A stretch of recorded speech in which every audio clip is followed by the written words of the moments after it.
Imagine this, you're in the midst of a heated argument. Tension rises, arguments stack up like walls, and suddenly you realize you're not trying to understand the other side, you're just trying to win. Ever experienced that? Friedrich Nietzsche believed this impulse, common to many of us, reveals a hidden fragility. For Nietzsche, the true thinker isn't interested in winning debates. He seeks truth not to showcase it, but to transform himself. And it's precisely this difference that separates the strong from the weak. The weak aim to convince. The strong aim to understand. The problem is we've been taught since childhood to be right. We grow up believing that losing an argument diminishes our value. But Nietzsche proposes the opposite. Those who feel a constant need to prove something are not at peace with themselves. Perhaps the argument isn't an act of strength, but a silent plea for validation. If you're always ready for a verbal clash, maybe you're more hungry for recognition than for wisdom. The debate then becomes a stage, and on stage, truth is the first to be sacrificed. We begin this video with a bold proposition. What if arguing isn't a virtue, but a disguised weakness? If you have the courage to watch until the end, you might not only understand Nietzsche, but something even more important, yourself. Let's begin. Nietzsche wasn't against confrontation, but he knew how to distinguish between authentic confrontation and the theatre of vanities that often disguises common discussions. Deep down, what he denounced was the use of words as a shield for a wounded ego. To understand this, we need to talk about the will to power. One of the central concepts in his work, the will to power, isn't the desire to dominate others but to overcome oneself.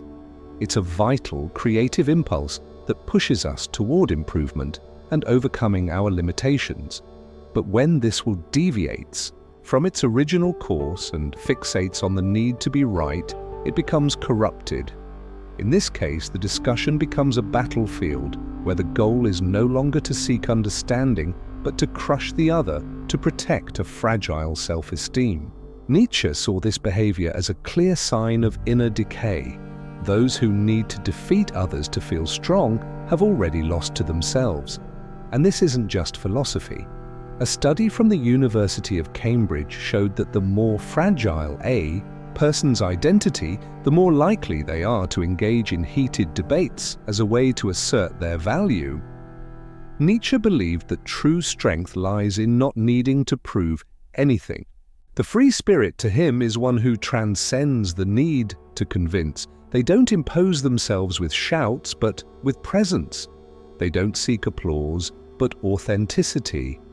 And have you ever found yourself trying to win an argument not because you believed in the idea, but because you felt you needed to win? Maybe it's time to rethink. Because as Nietzsche would say, truth doesn't need to shout, it simply is. Perhaps one of the biggest myths about arguments is the idea that we're trying to convince the other. But let's be honest, how many times have you changed your opinion because you were defeated in a debate? Probably never. And do you know why? Because we're not logical creatures. We're emotional beings who use logic to justify what we've already decided to feel. Nietzsche clearly saw this contradiction. To him, arguing to convince was like trying to teach a mirror how to reflect better. What the other sees depends on their own light, not yours. And the more we try to impose a vision, the more resistance we encounter.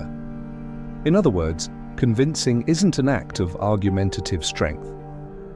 It's a consequence of an internal disposition that rarely arises from external pressure. People change when they're ready, not when they're cornered. Most discussions then become a theatre of confirmation.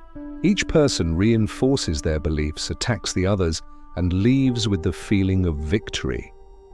But what was really achieved? Nothing, just a reinforcement of walls that were already there. Nietzsche, with his usual bluntness, would remind us, you don't seek truth when you want to win, you seek to win. And those focused on victory are always closer to lies than to understanding.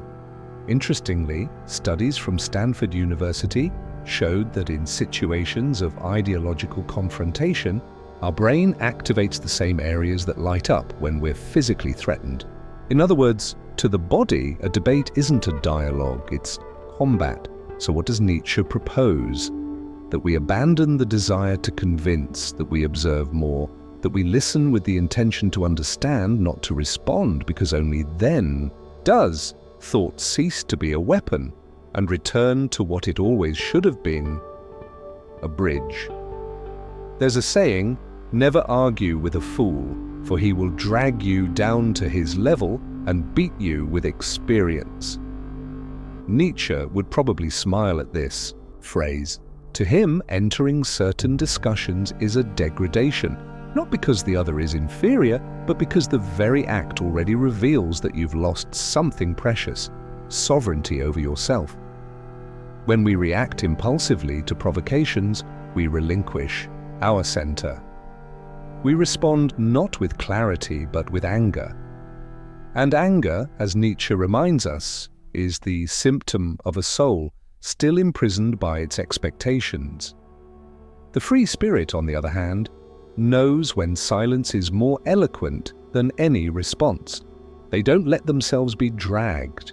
They observe, ponder, and often move on without saying a word, because they understand that not every attack deserves a response, and that often true strength lies in not reacting. Michel de Montaigne, another great thinker, wrote that control is a fantasy and the desire to be right a trap. When we argue with those more interested in winning than in dialoguing, we feed precisely what we wish to combat. Confusion?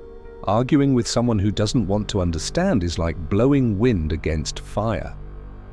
You only make it grow. Nietzsche challenges us to think, what's the real reason that leads us to respond to certain provocations? Ego? Vanity? Fear of appearing weak?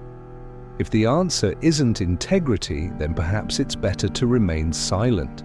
After all, in a world where everyone wants to speak, true power may lie in choosing silence. Nietzsche believed that silence wasn't an absence of voice, but an elevated presence. In a world where everyone shouts, what stands out most is the one who remains at peace. And this peace isn't apathy. It's the ultimate expression of self-mastery. Silence isn't indifference. It's consciously choosing where your energy will be invested. The higher spirit, according to Nietzsche, isn't agitated by others' opinions. They know that truth doesn't need applause to exist. It's curious to note how some of history's most impactful figures spoke little but transformed much. Buddha, Jesus, Socrates, their silences were more potent than the fiery speeches of their contemporaries. Because those who master themselves master the world. Nietzsche valued this kind of superiority, the one that doesn't impose but reveals itself. Silence to him is a form of subtle power, a power that doesn't need to announce itself because it's felt. Jung, in a later study, stated that deep self-knowledge naturally leads to silence, for what once demanded reaction now inspires compassion. When we understand this, we realize that silence isn't just a response to others, but a transformation of oneself. It's not fleeing, it's elevating, it's not despising, it's understanding that you don't waste gold on those who collect stones. Next, time you feel provoked, try remaining silent, not out of fear, but out of greatness, because often it's in silence that true philosophical superiority resides. If Nietzsche were alive today, he'd probably see talk shows, verbal duels on social media, and angry comments in news sections as symptoms of something much deeper. Narcissism disguised as opinion. Arguing has ceased to be a space for collective thinking and has become a stage where everyone tries to outshine the other. Truth matters least. What matters most is who seems smarter, sharper, more relentless. Modern debate, to Nietzsche, would be the equivalent of an emotional coliseum where vanities clash in the name of nothing. We live in an era where being seen matters more than being right, where passion for one's image eclipses the pursuit of wisdom. We argue not to clarify ideas, but to reaffirm the character we play: the sarcastic, the cultured, the indignant, the provocateur. The philosopher saw this as a clear symptom of what he called spiritual decay, when content loses its place to performance. And the more one debates for appearance, the less one lives by conviction. Journalist Susan Sontag wrote that superficiality is the disease of our time. And this resonates perfectly here. Discussion has become entertainment, and entertaining is more important than transforming. Nietzsche proposed something more radical. Stop wanting to appear. Start wanting to understand. Because in understanding, there's no stage. There's encounter. And encounters don't get likes, but change lives. Therefore, next time you feel like entering a heated debate, ask yourself, am I here to grow or to show off? Because the answer to that question defines whether you're thinking or merely acting the part of thinking. But then, should we always remain silent? Should we accept error, abuse, injustice, just to preserve our inner serenity? Nietzsche would never suggest that. Silence, to him, is a choice of greatness, not a cowardly escape. There are moments when confrontation isn't just fair, but necessary. When deep values are at stake, when there's real truth to defend, silence becomes complicity. And it's at this point that Nietzsche invokes his concept of authenticity. The true challenge is discerning, am I reacting out of wounded ego or moral integrity? Am I raising my voice to protect my image or to uphold a principle? Nietzsche respected the courage of those who wisely choose their battles. He knew that the higher spirit doesn't live in eternal neutrality. They take a stand, but do so with firmness, not hysteria, with clarity, not vanity. A phrase attributed to American philosopher James Baldwin complements this idea well. Not everything that is faced can be changed, but nothing can be changed until it is faced. Confrontation, therefore, is an act of lucidity when motivated by truth, not by lack.